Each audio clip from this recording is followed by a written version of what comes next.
Hello everyone, I am नवीन कुमार और एक company जो कि कंस्ट्रक्शन का काम करती है, इस कंस्ट्रक्शन बिजनेस के अंदर में अपना काम करती है और उसी के साथ में आफ्टर कंस्ट्रक्शन सर्विसेज भी प्रोवाइड करती है, जैसे प्लम्बिंग की हो गई, इलेक्ट्रिकल की हो गई। उस प्रॉपर्टी को मेंटेनेंस की जो ज़रूरत पड़ती है वो सर्विसेज भी प्रोवाइड करती है। सो लॉन्ग टर्म प्रोजेक्ट्स भी कंपनी को मिलते रहते हैं। सो इसी टाइप का एक काम करने वाली जिसका नाम है गरुड़ा कंस्ट्रक्शन एंड इंजीनियरिंग। सो ये कंपनी स्टॉक मार्केट से पैसे उठाने का ट्राई कर रही है, लगभग 264 करोड़ रुपीज़। तो इस वीडियो के थ्रू हम थोड़ा सा कंपनी की इनडेप्थ में जाने वाले हैं रिसर्च के अंदर में, और साथ में उससे पहले हम लोग कंपनी की बेसिक डिटेल्स आईपीओ से रिलेटेड जान लेते हैं। तो यहाँ पे 8 अक्टूबर से 10 अक्टूबर के बीच में कंपनी का आईपीओ खुलने वाला है। 95 का कंपनी ने कट ऑफ प्राइस सेट किया है। यहाँ पे कंपनी जितने पैसे उठा रही है 264 करोड़ रुपीज़, उसमें से 173 करोड़ रुपीज़ ही कंपनी के पास में जाने, बाकी 90 करोड़ शेयर्स जो वर्थ ऑफ शेयर्स हैं वो कंपनी का जो मेन प्रमोटर है, जो कंपनी की मेन होल्डिंग कंपनी है, वो यहाँ पर शेयर्स बेच रही है। अब यहाँ पे अगर हम लोग देते हैं तो कंपनी की जो मेन होल्डिंग कंपनी है उसी के पास में मैक्सिमम नंबर ऑफ शेयर्स हैं, जिसका नाम है पीकेएच वेंचर्स लिमिटेड। सो इसके पास में वो जो सभी को मिला करके जो प्रमोटर ग्रुप है, प्रमोटर सबको मिला करके 96% शेयर होल्डिंग थी इनकी आईपीओ से पहले। आईपीओ के बाद में 67-68% के आसपास में रह जाने वाली है, as per calculation I have done. Next, company यहाँ पर पैसे क्यों उठाना चाह रही है? तो बेसिक रीज़न है कि वर्किंग कैपिटल रिक्वायरमेंट की, कंपनी का खर्चा बहुत ज़्यादा हो रहा है और पैसा आ नहीं रहा है। काम बहुत तेज़ी से चल रहा है, प्रॉफिट भी कमा रही है, बट कैश हाथ में नहीं आ रहा है बिकॉज क्लाइंट पैसे दे ही नहीं रहा है, काम करवा ले रहा है, पैसे नहीं दे रहा। दूसरा, कंपनी बोल रही है कि और पैसे जो काम में लेने और इन ऑर्गेनिक ग्रोथ में भी काम में, एक्विजिशंस के अंदर में काम में लेने वाले हैं। दैट मीन्स कि दूसरी कंपनियों को हम लोग एक्वायर करने वाले हैं, खरीदने वाले हैं। जैसे कई कंपनियां होती हैं जो कि एनसीएलटी में चली जाती हैं, बर्बाद हो जाती हैं, तो उनके जो एसेट्स होते हैं इस टाइप की कंपनियां खरीद लेती हैं, तो उनके एसेट्स काम में इनके आ जाते हैं। जैसे नाम हो गया, उनकी फैक्ट्रीज हो गई, या फिर उनके पास में जो भी माल पड़ा होता है, तो या फिर कोई कंपनी ऑलरेडी स्टॉक मार्केट में चल रही है और सस्ते में मिल रही हो तो उसको भी खरीद सकते हैं। सो ये बेसिक रीजंस होते हैं इन ऑर्गेनिक एक्विजिशंस के। नेक्स्ट, यहाँ पर कंपनी के अगर हम आरएचपी के अंदर में नज़र डालते हैं, वहाँ पर कंपनी का डेटा क्या बोल रहा है, तो उस पर यहाँ पर लगभग 1000 करोड़ रुपए, सॉरी यहाँ पर 100 करोड़ रुपए जो कंपनी है वर्किंग कैपिटल में काम में लेने वाले। मेन जो कम करता धरता है आज के दिन कंपनी के, उनका नाम है प्रवीण कुमार ब्रिजेंद्र कुमार अग्रवाल। सो मेन यही करता धरता है कंपनी के, यही चेयरमैन हैं, यही मैनेजिंग डायरेक्टर हैं इस कंपनी के।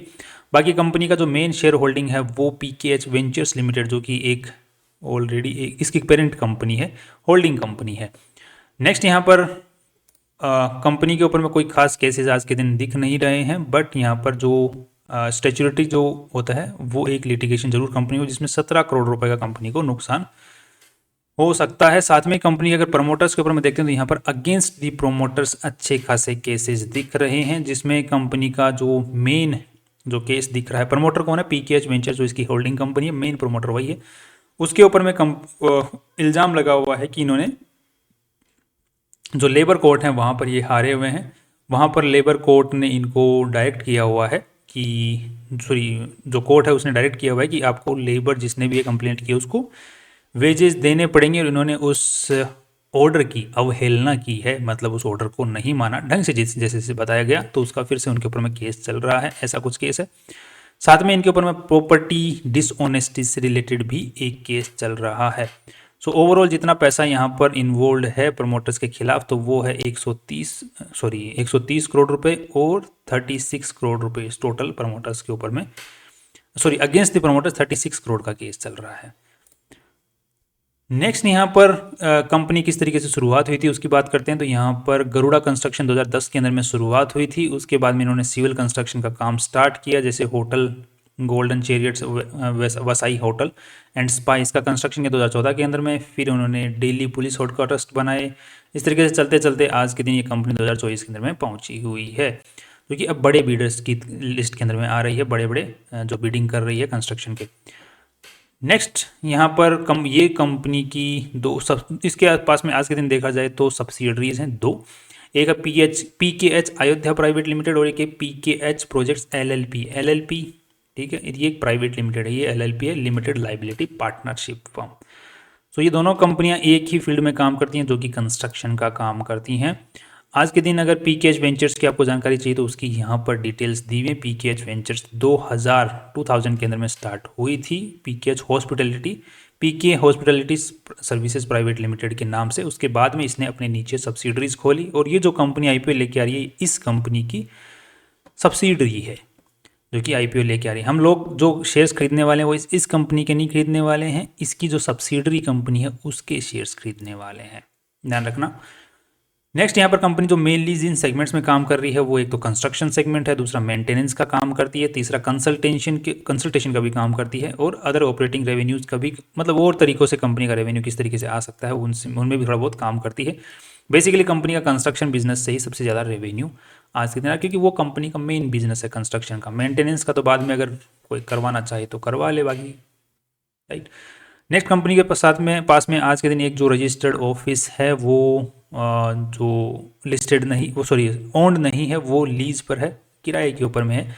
एक ही प्रॉपर्टी आज के दिन कंपनी के नाम पे दिखाई जा रही है। यहाँ पर 65 एम्प्लॉयज़ कंपनी के अंदर में काम कर रहे हैं, जिसमें फाइनेंस, एचआर, आईटी, सिक्योरिटी सब मिला करके अदर स्टाफ कैटेगरी के अंदर में आ रहे हैं। सो 65 टोटल एम्प्लॉयज़ यहाँ पर काम कर रहे हैं।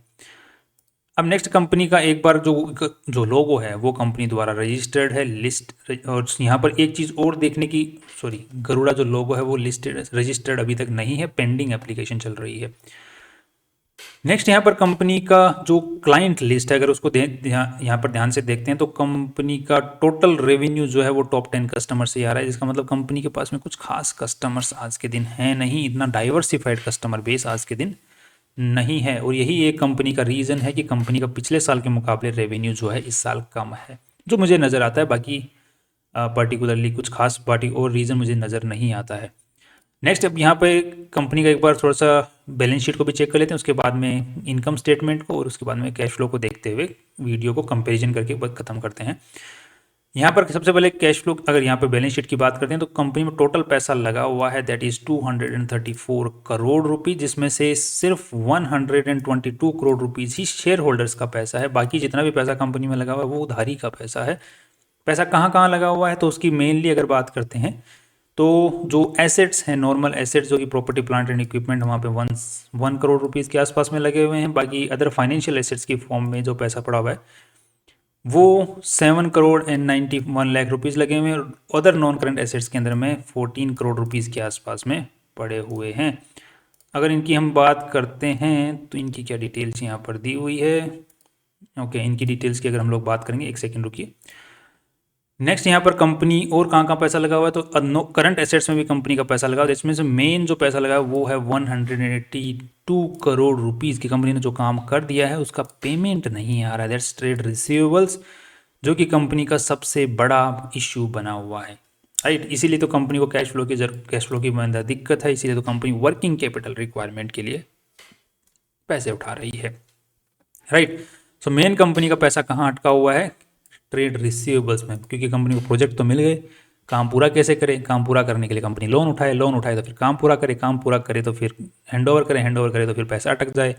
तो ये ट्रेड रिसीवेबल सेगमेंट जो है कंपनी की थोड़ी सी दिक्कत बना हुआ है। क्योंकि ये दिक्कत कहाँ पे बना हुआ उसकी भी चर्चा कर लेते हैं। तो उससे पहले हम लोग देखते हैं कंपनी का इनकम स्टेटमेंट में हमें यहाँ पे देखने को मिल रहा है कि कंपनी का पिछले साल के मुकाबले 160 करोड़ रुपए पिछले साल रेवेन्यू था, इस साल 154 करोड़ रुपीज़, मतलब घट गया है लगभग 10% से घटा है ना, 16 करोड़ नहीं, 5% से घटा है। साथ में ही कंपनी का अगर हम लोग नेट प्रॉफिट्स की बात करते हैं तो नेट प्रॉफिट से पिछले साल के मुकाबले 2024 के अंदर में घट गए हैं। और इस साल भी कंपनी का अगर एक महीने का ही डेटा यहाँ पर हमारे पास में 30 अप्रैल 24 का, जिसमें एक महीने में कंपनी ने 3.5 करोड़ रुपए कमा लिए हैं, जिसको अगर हम लोग प्रोजेक्ट करते हैं तो लगभग 40 करोड़ रुपए के आसपास में जाते हैं, पूरे साल में कमा लेगी अगर इसी टाइप से कंपनी काम करती। तो एक महीने के बेसिस पे 12 महीने का प्रोजेक्शन हम लोग वैसे नहीं कर सकते हैं, सीधी सी बात है, क्योंकि अगर हाफ ईयरली डेटा हो तो प्रोजेक्शन करना आसान है, क्वार्टरली से भी थोड़ा बहुत इनएक्यूरेट भी किया जा सकता है, बट एक महीने से 12 महीने का करना थोड़ा सा काफ़ी मुश्किल है, काफ़ी इनएक्यूरेट हो जाएगा डेटा। तो यहाँ पे पिछले साल के मुकाबले रेवेन्यू जो 2024 में घटा है, दैट इज़ वन इशू। अब यहाँ पे कैश फ्लो स्टेटमेंट की अगर बात करते हैं तो वहाँ पर भी हमें मेनली दिक्कत नज़र आती है कि कंपनी ऑपरेटिंग एक्टिविटीज़ से ज़्यादा कुछ खास कैश फ्लो इस साल लेटेस्ट डेटा के अकॉर्डिंग जनरेट नहीं कर पाई है। पिछले साल जनरेट कर पाई थी, बट अगेन वो जो ट्रेड रिसीवेबल वाला जो सेगमेंट है वहाँ पर तो अगेन प्रॉब्लम ही छाई हुई है, क्योंकि वहाँ से पैसा जो है अटका हुआ ही बैठा है।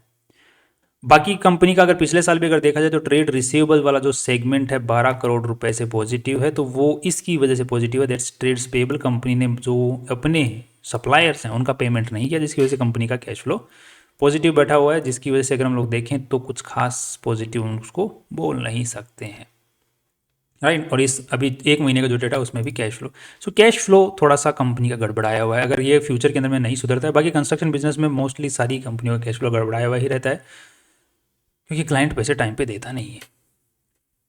नेक्स्ट, अब थोड़ा सा हम कंपनी की अगर हम बैलेंस शीट की अगर जब बात करें तो वहाँ पर हमारे पास में 7 और 8 दो पॉइंट्स थे जहाँ पे पैसा लगा हुआ है, that is this one, non current assets. एक तो ये 15 करोड़ रुपए कहाँ पे लगे हुए हैं, दूसरा ये अदर करंट एसेट्स जो कि 8 पॉइंट जो है ये हमें पता करना है। तो 8th पॉइंट के अंदर में 1 सेकेंड चलते हैं, there here is this one, okay. So capital advance company ने यहाँ पर एडवांस में यहाँ पर कंपनी ने पेमेंट किया हुआ है, ठीक है। दूसरा एडवांस टू सप्लायर्स को एडवांस दिया हुआ है, बिजनेस एडवांस कंपनी ने दिया हुआ है। सो एडवांस में कंपनी ने पेमेंट कुछ कर रखे हैं अपने बिजनेस के रिगार्डिंग, वो कंपनी ने यहाँ पर पैसा एज एन एसेट इंक्लूड किया हुआ है अदर एसेट्स और अदर फाइनेंशियल एसेट्स की फॉर्म के अंदर में। साथ में अगर हम लोग अदर फाइनेंशियल एसेट्स की फॉर्म की अगर बात करें तो यहाँ पे सिक्योरिटी डिपॉजिट कंपनी ने जमा करवा रखा है 8 करोड़ रुपए के आसपास में। That's all. कंपनी की जो बैलेंस शीट है उसके अंदर में जो मेनली कंसर्निंग पॉइंट है, सॉरी पूरा जो फाइनेंशियल डेटा है उसके अंदर में मेन जो कंसर्निंग पॉइंट है वो है कैश फ्लो, क्योंकि वो पूरा गड़बड़ाया हुआ है। उसके इसी के साथ में कंपनी का पीई और पीबी रेशियो के साथ में अगर कंपेयर करके देख लेते हैं बाकी लिस्टेड कंपनियों के मुकाबले, जिससे कि हमें थोड़ा सा और क्लियर अंदाज़ा मिल जाए। तो यहाँ पर कंपनी कमाई कितनी कर रही है, लेटेस्ट डेटा के according 150, profit after tax that is 36 crore, value लगाई है 883 करोड़। इसके हिसाब से कंपनी का जो पी रेशियो निकल के आता है वो दैट इज ऑफ 24। इसको कंपेयर करके देखते हैं तो इसका है 21, इसका 21, इसका है 21, इसका है 35 एंड इसका है 35। 5 कंपनी ने अपने आरएचपी में अपने कंपेरेटिव मतलब पीयर कंपेरिजन में बताई है। इसके साथ में एक बार पीबी रेशियो को एक बार थोड़ा सा चेक कर लेते हैं। Net worth is 122 crore latest data के अकॉर्डिंग, और यहाँ पर 173 करोड़ और चले जाएंगे तो 122 173 लगभग 300 करोड़ रुपए के आसपास में हो जाएगा। तो 300 करोड़ लगभग मान रहे हैं हम लोग, तो उसके हिसाब से कंपनी का पीबी रेशियो निकल के आता है 2.5 के आसपास का, राइट, 2.7 के आसपास का। सो 2.7 का पीबी रेशियो को अगर कंपेयर करते हैं इनके साथ में तो वो निकल के आता है 2.58, 2.15, 1.4, 4.73 एंड 4.2। सो बेसिकली देखा जाए तो पी और पीबी रेशियो के मुकाबले दोनों सारी ही कंपनियां जो लिस्टेड कंपनी है उनके मुकाबले कंपनी ने अपनी जो वैल्यू है वो ठीक ठाक वहीं पर लगाई है, थोड़ी सी हायर साइड में ही लगाई है अपनी वैल्यू। इसीलिए तो प्रमोटर यहाँ पर अच्छा खासा अपना स्टेक जो है निकालने की कोशिश कर रहा है हायर वैल्यूज़ के ऊपर में। साथ में ये कंपनी की अगर हम लोग इन जो लिस्टेड कंपनी इनके मुकाबले इनको देखते हैं कि इनका भी कैश फ्लो अटका हुआ है कि तो इनका पिछले 3 सालों से नहीं अटका हुआ है, इसका तो नहीं अटका हुआ। आलू वालिया का देखते हैं कि इसका अटक रहा है, इसका भी नहीं, इसका भी नहीं अटक रहा है। इसका देखते हैं वास्कॉन इंजीनियर्स का, इसका लेटेस्ट डेटा के अकॉर्डिंग अटका है बट पिछले कुछ सालों में नहीं अटका है। दूसरा किस वजह से नहीं अटका है, पेबल्स, ओके। सबका हाल यही है, सब अपने जो सप्लायर्स हैं उनका पैसा रोक के बैठे हुए हैं, तो इसी वजह से कैश फ्लो। सो बेसिकली देखा जाए तो इस कंपनी का अगर पीयर कंपैरिजन में कंपेयर करके देखते हैं तो सब चट्टे बट्टे हैं एक ही थाली के, बट इसने अपनी जो वैल्यू लगाई है पीयर कंपैरिजन के अकॉर्डिंग वो थोड़ी सी ज़्यादा लगाई है। सो अगर जीएमपी अच्छा रहता है तो थोड़ा बहुत लिस्टिंग गेंस की उम्मीद है। बाकी लॉन्ग टर्म्स के हिसाब से लॉन्ग टर्म में देखेंगे, शॉर्ट टर्म के हिसाब से थोड़ा सा कंपेरेटिवली थोड़ा रिस्की गेम चल रहा है। सो लिस्टिंग अगर करते भी है और जीएमपी थोड़ा अच्छा ठीक ठाक चलता है तो रिस्क लिया जा सकता है, बट लिस्टिंग पे ही निकाल देना ज़्यादा बेटर ऑप्शन रहेगा, चाहे वो नुकसान में निकले चाहे फ़ायदे में निकले। That's all. बाकी मेरी कोई एडवाइस है नहीं, this was just a limited review. आपको कोई भी डिसीजन लेना पॉजिटिव नेगेटिव अपने फाइनेंशियल एडवाइजर से पूछ के और रिसर्च करके ही आपको डिसीजन लेना है। That's all. कल फिर मिलते हैं नए इंपॉर्टेंट वीडियो के साथ में। सी यू टुमारो।